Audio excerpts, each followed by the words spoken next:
I am now going to pass things on to Lorraine Clark-Rowe. Hi, everyone. Thank you for joining us this late afternoon.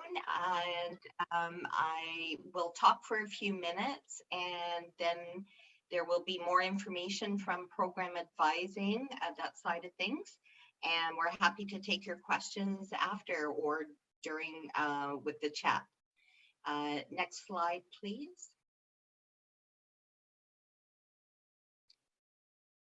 So what is radiation therapy? So radiation therapy, for the most part, we're dedicated to treating malignant disease, also known as cancer. There are some cases that have benign tumors that we treat, but 95% of our patients do have cancer. And radiation therapy is one of the main modalities for treating cancer, along with surgery and chemotherapy, and sometimes immunotherapy. You might have heard of that as well.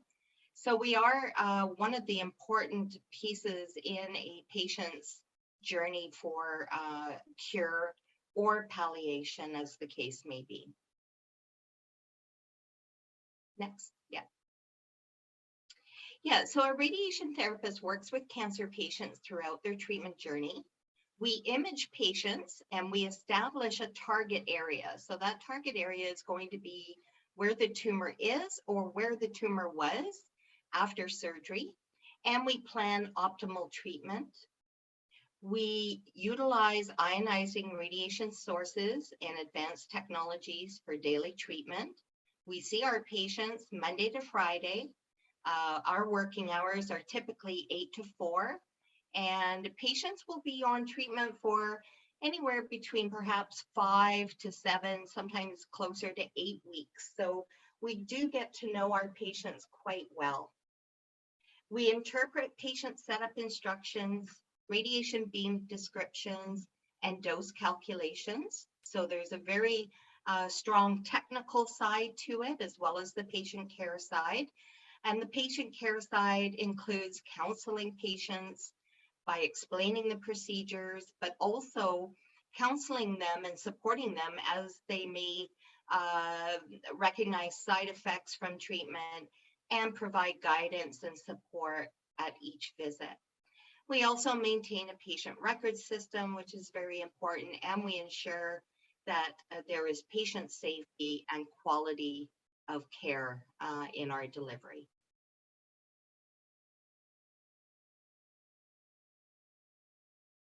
So why might you look at us as your future career? Well, you do graduate with a Bachelor of Science. And I think for a lot of students and people there that want to have a degree, this is a specialized degree. So you get the credential and you get the skills. And then after you graduate with the Bachelor of Science, you're eligible to sit the National Certification Exam in the specialty of radiation therapy. And that allows you to work anywhere in Canada. So you might train in British Columbia, but you write the national exam and you can work in any province. We also have a small class size. So right now we're at a class size of 12. And as I say that, I know that for some people that seems like a barrier to applying to the program, but I would say it's not a barrier. If you have the entrance requirements and you've done all of the entrance requirements that we've listed on the website, you do have a good chance of being accepted. So don't let that throw you off. We have great support for students within the faculty team, but also within BCIT. I think if you're not familiar with BCIT, there's a lot of great support for students, whether it's rec centers or other things that support you while you're a student. And we get to know you. Because of the small class, we know your names. We get to know you as well over the 3-year program. So that's definitely an advantage. And we have expert faculty. So we have faculty that are radiation therapy specific, but we also have faculty that have advanced credentials in anatomy and physiology, in physics, statistics, communications, you name it. We've got very high level of expertise teaching into the program.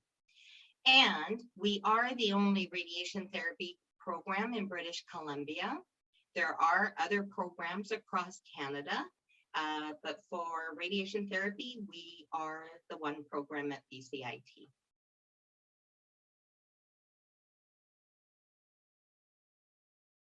So we really do pride ourselves on this concept of applied learning, where we have the academic, or as we call it, didactic portions of the program. So that would be in class, lecturing, and other sort of on-campus activities, as well as labs. But then the real application part comes when you're out in the clinical environment. So students in our program do not have to apply for clinical placement. We have it secured within BC Cancer at all of our provincial sites. And so there's no worry about getting clinical placement. We take care of that. We do ask students to identify a preference. So that would probably be the center closest to where you're living, but then also go to another cancer center in the province, because although we're all under the same umbrella, there are some things that differ between centers just in the way that we approach things or different procedures. So the options for clinical placement include the Vancouver Centre, which is next to VGH, Surrey, which is next to Surrey Memorial, Abbotsford as well has a cancer centre, Victoria on the island, Prince George, and Kelowna.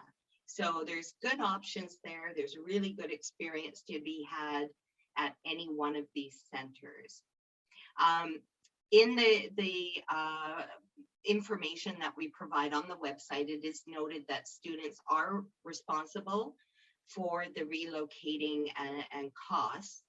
But again, if you tell us what your preference is for your home center, then maybe you're only being displaced once in the 3 clinical terms. Okay. So the profile of a radiation therapist and someone who would potentially be successful in this field is someone who can work independently, but also works well in a team. It's very much a team environment with your fellow radiation therapists, but also within the team, we include medical physics, radiation oncologists, of course, nurses, nutritionists. So it really is a team environment. You'd also be successful if you enjoy learning about and using advanced technology. So the hardware and the software over the last decade has just gone leaps and bounds. So there's always learning to be had. Even once you graduate and you're working in the environment, you never stop learning. Having a keen interest in the sciences. So we hit all of the sciences, maybe not so much chemistry, but certainly physics and the maths and biology, anatomy, all of that is really important in our professional practice. Enjoying patient interaction. So as I mentioned earlier, we see our patients Monday to Friday for several weeks at a time. So you really do get to know them. They get to know you as a therapist. And so there's a connection that we make with our patients that you don't necessarily always have in other disciplines or diagnostics, where you may just see a patient once or twice.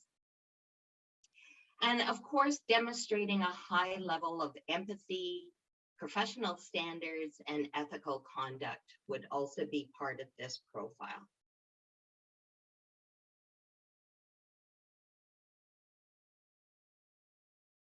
So what makes a strong applicant to radiation therapy? Well, that you have a solid academic background. It doesn't always mean that you have the most credits, but certainly within the entrance requirements, we like to see marks above 60%. And, you know, this all plays into success. Are you going to be successful? The volunteer commitment and healthcare work experience, and that has the asterisk now. And of course, every asterisk leads us back to COVID. So we did change this requirement, or we loosened it up a little bit, because we will accept retail or similar experience where you've dealt with the public. And that's really what it's all about. When you deal with the public, whether it's in retail or some other position, you're really working on communications, you're working on supporting the person that you're interacting with. And that's really what we're looking for, even pre-COVID, when we stated the volunteer health work experience. So people skills and teamwork, again, comes into the profile and the applicant. Empathy, communication skills, again, all just part of those soft skills. It's not always the technical piece or the academic piece. There needs to be that strong soft skill component. And then an aptitude for technology, someone who will enjoy continuous learning and taking on new challenges. And I can say that our past graduates, when I look at the promotions and the movement within our graduates, people are moving into positions of leadership and ultimately management. So there's a lot of room for growth within the career as well, which is really good.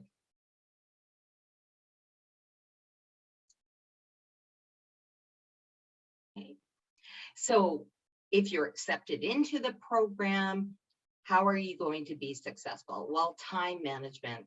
And we know that BCIT is known for the heavy workload. We try to mitigate that by communicating with our student groups about midterms and finals. But during the academic term, you need to be, you need to accept that it's a full-time job being on campus. You've got about 28 scheduled hours of different courses. You're going to have homework. There's group projects, so you have to be able and flexible enough to get together with your group members, do projects, presentations, and so forth. The clinical aspect is a full-time job because you're scheduled for 40 hours a week. Typically, that is 8 a.m. to 4 p.m. Monday to Friday. We do get weekends and stat days off, so you're not expected to do anything out of the ordinary there, but it is a full-time job when you're in clinical. And so I always counsel students to, the way to manage this is to look at other aspects of your life. And yes, we want you to have a social life. We want you to have family time, but the expectation is high so that we can get you educated and competent and out ready to work within 33 months. Also, having the willingness to ask for help. So again, it goes back to having these small class sizes where the instructors know your name. They know if you're struggling. Speak up, ask for help. There's office hours. Instructors will meet with you one-on-one. Initiative, teamwork, and critical thinking skills. Again, that all goes into the type of work that we do. It's a lot of problem solving. So critical thinking is very important. Computer literacy. Now that's, I don't even think that anyone in this audience is not computer literate. I think it's just the way of life now. But yes, everything is on a platform. And so understanding computers and softwares and all of that is just going to be part of your day-to-day life. And then excellent physical and emotional health. So this is something, our job as radiation therapists is physically demanding. We are on our feet. We are moving quickly. We deal with many patients that on the street, you wouldn't know they were being treated for cancer, but we do have some patients where they are palliative. And if you're not familiar with that term, it means that there's no hope for cure, but what we're hoping to do with radiation therapy as prescribed is to alleviate some symptoms, which could be pain or obstruction. And so we know that with these patients, their lifespan is not long. And so that can take a toll. And so you have to be able to manage that emotional component in healthcare. And just so you know that you're not on your own with that, we do have courses in the program that provide strategies and ways in which a healthcare worker can take care of themselves while taking care of others. And that's really important. And next. So what is the program? The program is 33 months. So if you enter the program in September of this year, you will be ready to graduate in May 2025. And that coincides with the sitting of the national exam. So we get you graduated, you've got a few weeks to continue your studying and get prepared to write the national exam. It also puts our graduates in line for summer vacations. And that's when the employment aspect is really good. You start in the summer and you're filling in for people that are going off on vacation. The program focuses curriculum on radiation therapy practice, but because we're a degree, we also have a research component and a leadership component.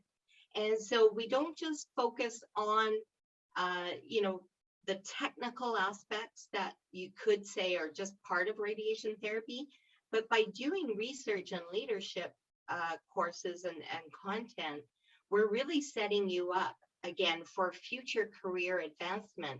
As I mentioned, I just love seeing our graduates going into clinical educator roles, resource roles, which is a higher level in the clinical department, and even into management. It's just wonderful. So within our program, we do have the academic courses and terms. We do lab or simulation. So as much as possible, we give you practice environments prior to clinical. And then you go into clinical and you're part of the team. And as part of the team in clinical, you're going to develop your competency.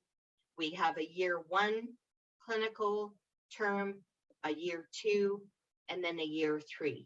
So it's like building a very tall sandwich with academic terms, clinical terms in between.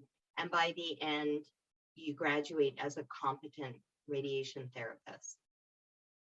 And then after the national exam, you have options to be employed within BC. And of course, they prefer the BCIT graduates because you're familiar with the procedures and protocols in use. Or if you opt to go anywhere else, you can apply across Canada.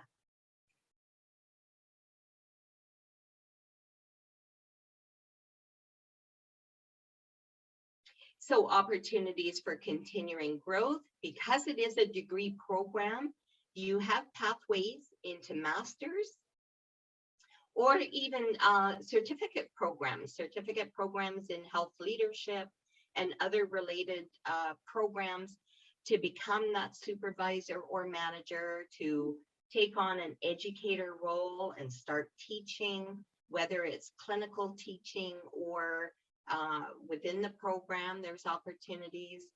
Also, some of our therapists, they go into the research and clinical trials aspect of it. Again, that's a specialty area once you're into clinical trials, but it is a stepping stone after radiation therapy Bachelor of Science. And then there's specialty or advanced practice in radiation therapy. And so that's something that's been worked on and is currently being worked on in the clinical environment, is to designate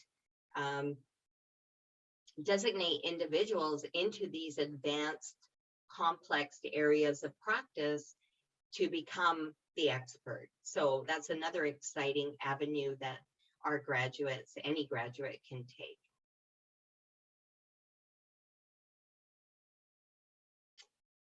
And I think there we're going to pass it over to Tara. Lorraine, did you want to introduce Tara since you know her? Oh, yes, absolutely. So Tara started the program in 2021, Tara.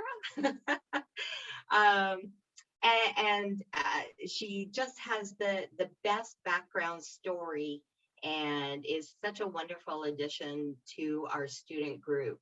So, and I thank Tara for adding some of her personal perspective into this presentation. Hi, thanks so much for having me. So again, my name's Tara. I'm in the second year of the program, and I'll be going into my second clinical in May. Previously, I worked at the BC Cancer Radiation Department in Abbotsford for about 5 years as a booking clerk. So that's where I kind of gained a lot of knowledge about the role of a radiation therapist and what exactly they do. Every therapist that I talked to, they really love their job. They're all very positive, and yeah, they just spoke really highly about their job.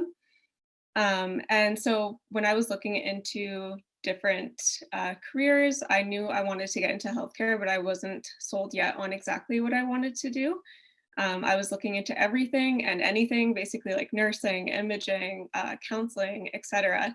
But I just found radiation was the best fit for me because it just has this great mix of innovative technology, teamwork, close patient care, and like Lorraine said, room for growth, which again is really important for me. I'm the type of person that likes to be challenged, and I really enjoy learning new things. And there's lots of opportunities for that within the field of radiation. And then so the program itself is one of the other major reasons I chose to pursue radiation, is because like the 2.5-year timeline, it is a very doable amount of time. And just the way it was laid out with flipping back and forth between in-class and a hands-on experience, that's been really great because I'm a huge hands-on learner. And just being in the clinical environment, it's like this great safe space to kind of practice and excel your skills and get to know what the job is really like. So that is really great that they have that. And then also just, yeah, the small class is really great also, just because you get to become really close with your classmates. Eventually those classmates will be graduating with you, working with you. So some of those people you're gonna know, maybe for a really long time in the future as you work with them. And then also, I think Lorraine also was touching on this as well, is our instructors are just really great. They have a lot of knowledge, and I just have felt very supported throughout this whole program with them checking in on us, and like, yeah, just I think they're just out for our best interests and they really want us to succeed. So it's just kind of nice having this feeling that you're not left alone in the dust, especially because it is a heavy course load. That's definitely something to think about, because even though it is a heavy course load, it's definitely doable. You just kind of have to learn over time where to set your priorities and balance out, yeah, like your social life and everything, like Lorraine was saying. but it is very doable. And just knowing that it's only 2.5 years, it goes by so quickly once you're in the program. And I just think it's totally worth it. And then one of the other questions they asked me to talk about is where I see myself in 5 years. So I would be hoping to work at one of the cancer centers here in the Lower Mainland, assuming I would be working full time. But I know usually can get hired on pretty quickly as a casual. And even though you're just a casual, there is, or it seems like there's a lot of opportunity for full-time hours, which is really nice, knowing that you can graduate and start working right away. And then I also maybe would look into getting my master's, or just, yeah, looking into the other areas of the RT department and the niches.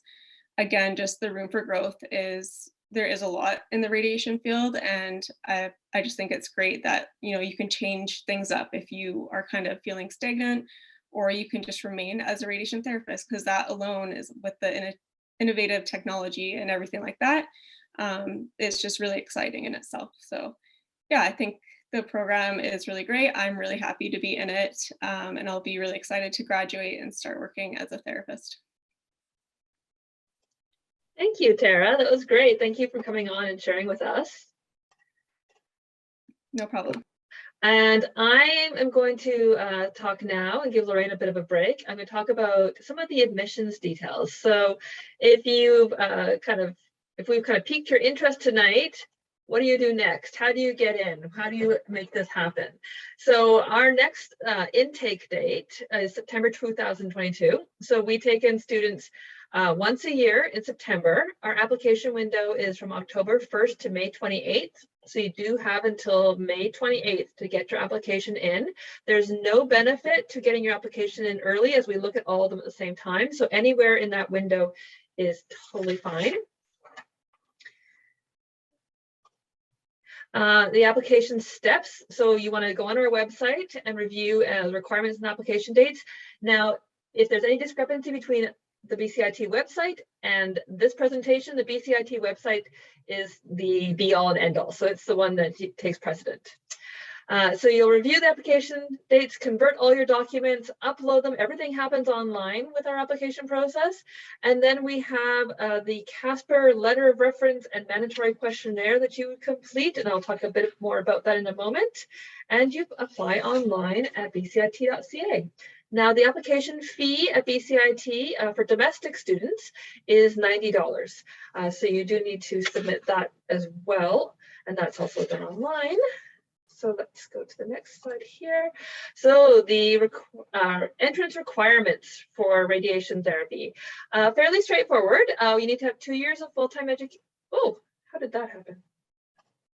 You need to have 2 years of full-time education in English in an English-speaking country or equivalent. You also need to have 73% or B or higher in English 12. You need to have anatomy and physiology 12 with 73 or higher. Physics 12 with 67 or higher. You need to have at least 1 year of post-secondary education with a minimum grade of 60%, and that needs to include 6 credits of math, 6 credits of physics, 3 credits of English, and 6 credits of general education. And of course, you can see more on our website. Now, the thing that I want to point out is the things at the bottom of the list here. The mandatory application mandatory applicant questionnaire, that's your opportunity to highlight some of any of your non-academic experience, anything that will strengthen your application, anything that will illustrate some of those soft skills that Lorraine's been talking about this evening. CASPER is an online test, and I recommend that you go to their website. This is not a test you can really study for, but there is a practice test on their website that will kind of give you an idea of the types of questions. It's a test that utilizes everyday scenarios, moral dilemmas. So it's, yeah, not something that you can study for. It's not knowledge-based. It's more to assess personality and response types. So there's a lot of information on that on the CASPER website, and you do need to go through CASPER and sign up for a test date on their website. So please spend time checking that out online. I would add, maybe Erin, Yes. just don't leave it to the last thing that you do. With the CASPER, they do have a limited number of dates for people to do the test. They actually do this testing across many different programs. So it's not just for us. We don't have dedicated dates. So you really do need to go in and get your appointment time, even ahead of making your application to the program would be a benefit. Yeah, don't wait till May 28th for that one. That's a good point, Darla. Exactly. Exactly. Yeah.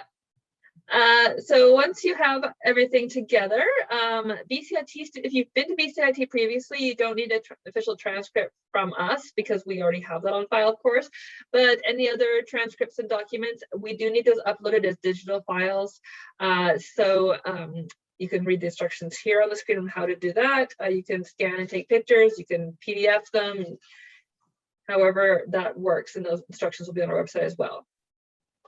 So the admissions process, so once you've done all that, this is what happens on our side. Our admissions department reviews the applications to make sure you have the entrance requirements, and then they forward those applications to the radiation therapy department.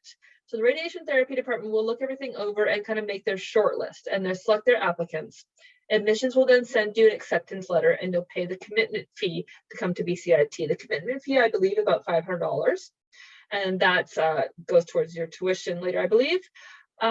The thing is that the reason we say that, show you this slide, is that we want you to be aware that this does take a bit of time. You don't apply and then hear back a week later. It does take us a little bit of time. And again, we don't look at the applications until all of them are in. So we don't look at any of them until after May 28th. So if you applied in October, you will be waiting a bit to hear the final decision. So don't get too anxious about that. And as Lauren also mentioned earlier, we have a number of different student supports at BCIT. So once you're accepted into BCIT, we don't just kind of hand you a bunch of homework and say good luck. We want to support you through your student journey, and we want to partner with you in that. So I just want to highlight a few of our different student supports we have for your success. If you are an Indigenous person, BCIT's Indigenous Initiatives Department is here for you.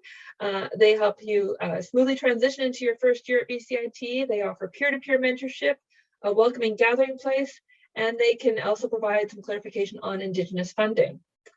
Our BCIT Awards, Scholarship, and Bursaries Department is listed on our financial aid and awards page. We have numerous different bursaries and entrance awards, one of them being the President's Entrance Award. And I urge everyone to check that out if you're planning on applying, as some of you might be eligible for that. Accessibility services provide support for those students who might be experiencing permanent or temporary disabilities or anything that affects your learning. If you need some sort of accommodation to be successful in your program, I do encourage you to contact Accessibility Services. BCIT Student Health Services is actually a full service medical clinic here on campus. So if you don't have you're a personal GP, your regular doctor, or you're not able to get for an appointment very quickly and you're on campus, this is a great way to be able to see a doctor, get those prescriptions filled, get things checked out. And this is available for all BCIT students year round. We also have a counseling and student development department. So if you need help in that area, there are tons of great people to talk to in our counseling department. And lastly on this list, our recreation services department. We have a full service gym and great recreation classes. It's open fairly long hours, and it's a great place to come and blow off some steam in between your classes or after class. And then program advising. So we have a program advisor on with us today, and she's here to answer any questions you might have in the chat or after we're finished here in a moment. But program advising is where you'd want to go if you have any questions about how to apply. Do my transcripts match up? Do I have a good chance of getting in? Do I have the right courses? How do I meet this requirement? Program advising is who you'd like to talk to. So they have telephone hours, Zoom and hours in person, and they have an email for inquiries. I will note that the information for their on-campus drop-in on Wednesdays is incorrect. Their hours have changed. I believe they have afternoon hours available now as well. So again, do look at our website. It's always best to check there before calling or coming in. But program advising is a great resource, and so you'd like to contact them. All of these slides will be sent to you within about a week of this session. So if you didn't catch anything that I'm going through too quickly, we will send you a copy, so don't worry about that. Please also take note that we have many ways for you to connect with us after this session. We'd love to hear from you and stay connected with you as you decide on where you might be going to post-secondary and what you'd like to do. We are on Facebook, Twitter, Instagram, YouTube, and LinkedIn, so you can send in a message on any of those or follow or like. We have had in the past campus tours and spend a day visits. Spend a day I know is still on hold because of COVID, but hopefully we'll run that again soon. And you're welcome to come to even more of these info sessions. We actually are running 20 different info sessions this week. I think this is our third one so far this week. So we have a number of different programs that are running info sessions, and we'd love to see you at others. If you're not sure yet what you might be interested in doing, there's lots to choose from in health sciences. I'll also note that we are running a second radiation therapy info session this Friday. So if you have friends or family or work contacts that are interested as well and didn't get a chance to come to this, please encourage them to sign up for the one on Friday. Again, as you know, registration is easy and it's easy to watch along. So very little commitment there. Now, I'd like to open it up to questions and answers. So if you have a question, you may type it into the chat window. Or if you would like to raise your hand on the Zoom, we can have you unmute yourself and ask the question out loud. And you can ask these questions to our program advisor, to Lorraine, or to Tara, because she's still on the call as well. Any questions?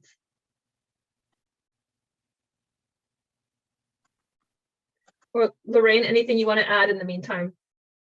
Yeah, so I would say this is a really good time to look at us as a career, as a program. There's a couple of things going on. There's an expansion of radiation therapy treatment units and access going to be announced in the province. So they're looking at setting up different cancer sites. Kamloops is one, Comox, Cloverdale, and of course I'm going to forget the fourth one. But you know, there is a commitment to expanding our resources across the province. And the other factor that has just come recently is they're asking us to increase our intake. I couldn't officially say what the number is. Currently, we are at 12, but there's talk about going to a class size of 20. So again, that's not official, but definitely there's a need for more radiation therapists. And this seems to be a Canada-wide situation. Just because the pendulum swings with students coming in, students going out, and graduates. So it is a very good time to look at us if you're interested in this field. And yeah, it's on the uptick, definitely on the uptick. Thanks, Lorraine. It looks like, is it Ariana or Ariana has a question? Go ahead. So I'm currently a grade 11 student at Terry Fox Secondary in Poco. I was just wondering, since I don't have my university credits yet, does it matter where I take those courses, or can I take them anywhere? And is there like a certain program you guys prefer me to take, or just general courses? Anywhere is fine. Any post-secondary is fine. We've had our applicants come in from Langara, from Kwantlen, from UBC, SFU. It really doesn't matter as long as you're tapping into that first year post-secondary level. And how you do that, or how you know that, is that you've got the grade 12 prerequisite. So for physics, let's say as an example, have grade 12 physics and then take post-secondary. Now, if you're out of high school and you didn't take grade 12 physics, then that would be your first course at post-secondary. Typically, it's a physics 100, but that's a grade 12 equivalent. And then it's the 6 credits after that that count. And the reason why we have the 1-year entrance requirement is because you saw we're a degree program. Typically degrees are 4 years. So that first year that we're asking for in the credits and the level is really the first year of our degree. And then you come in and you do just under 3 years, but that's the equivalent of a bachelor's. So that's why it's important that you always make sure your entrance requirements meet that post-secondary first year level at the minimum. Awesome. Thank you so much. Yeah. That was a great question. I know we get that asked that in other info sessions for other programs too. People are wondering if we give preferential treatment to one school over another, and really no. As long as No, it's accredited absolutely, post-secondary, no, yeah. accredited post-secondary in BC, we're pretty good with it. Yeah. Yeah. So yeah, don't go to the most expensive one or the furthest away from your house. Go to the closer ones. Any other questions? Wow, Lorraine, you must have really answered everything well tonight and then covered a lot of, and I do think we covered a lot of information tonight. So I know it's going to take some time for some people to digest that. So I'm going to go to my next slide because my next slide is important as well. Later, when you think of those questions that you haven't thought of yet, or you haven't been able to kind of put the words to yet, you're going to want to email either Lorraine or program advising. So program advising, again, is all those application questions, meeting prerequisites. But if you have questions about the career, what it's like working in radiation therapy, or the program structure, Lorraine is a great resource for that, because she's been in, I have to say, for more than a few years now, Lorraine's been in radiation therapy. And More than a few.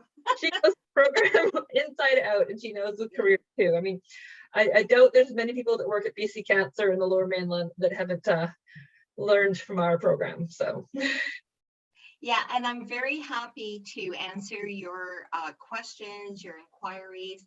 I would just hesitate. I just, you know, people sometimes ask me, well, is this equivalent to that, you know, in their transcripts? That I can't really comment on. I do leave that for the admissions officer, who's well more, you know, knowledgeable about those things. You know, if you're asking about, well, is this course going to be the equivalent of something else? So other than that, though, I'm more than happy to respond to questions through email. And if I can't, you know, if there's something you're asking me that I can't, at least I could direct you into the right, to the right person. wonderful. Okay, if there's no more questions, I'm going to thank everyone for attending. It was really great to see you all online tonight. And we look forward to hearing from you in the future. Thanks again. Yeah, thanks everyone.